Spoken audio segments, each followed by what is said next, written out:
Hello, so let's read the question. So the question is, an exterior angle is drawn to a triangle. If this exterior angle is acute, then what type of triangle will be formed? So this is a very simple question. First of all, let's talk about the key concept. So अगर हम अपने key concept की बात करें तो we know that what that is very simple to understand कि exterior angle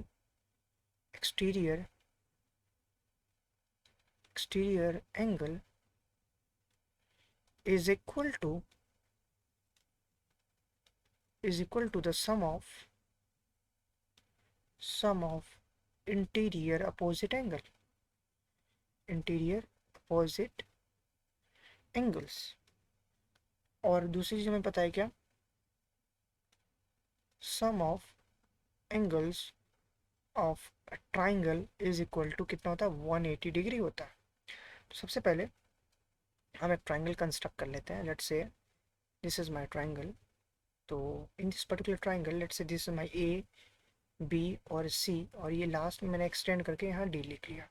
तो हम लिखेंगे सबसे पहले draw triangle A B C draw किया एंड एक्सटेंड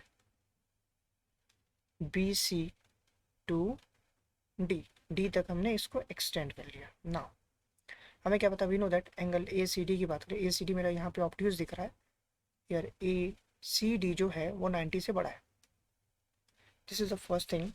एंड और साथ ही साथ ये भी पता है क्या, एंगल ए सी डी जो होगा वो एक्सटीरियर एंगल है, तो सम ऑफ अपोजिट इंटीरियर के सम के बराबर होगा. मतलब angle C A B plus angle B C A के बराबर होगा.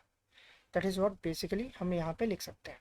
ओके, सो ये सी ए बी और यहाँ पर C A B, that is C A B और ए बी सी के बराबर होगा. That is A B C के बराबर होगा ये angle.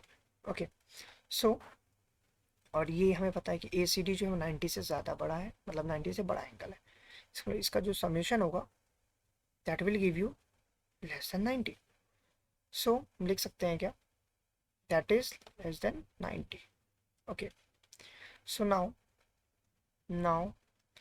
What I will do, हमें लिख सकते हैं क्या, angle A B C plus angle C A B plus angle B C A, ये तीनों एंगल मिला के 180 के बराबर होगा. क्यों, ट्राइंगल की सम प्रॉपर्टी की वजह से. दैट इज सेकंड की कंसेप्ट के हिसाब से.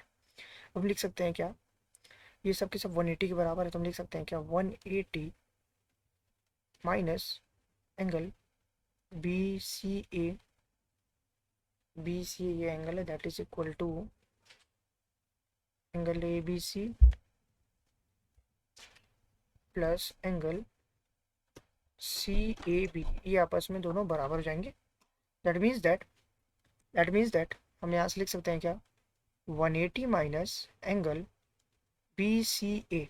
ये क्या हुआ, क्योंकि ये हमारा 90 से, this will be less than 90 value, क्योंकि वहाँ पे सी ए बी और ए बी सी था जो कि हमने पहले से ही डिमोन्स्ट्रेट किया, दैट इज यहाँ से लेस देन 90 से. तो यहाँ से हम लिख सकते हैं क्या, implies that angle B C A जो हो जाएगा that will be greater than 90. इसका मतलब बी सी ए जो होगा, बी सी ए, ये angle B C A that will be less than 90, that is greater than 90. इसका मतलब ये हुआ, हम लिख सकते हैं यहाँ से कि जो बी सी ए की वैल्यू आ रही है that is B C A that is greater than 90. So triangle formed will be obtused angle triangle.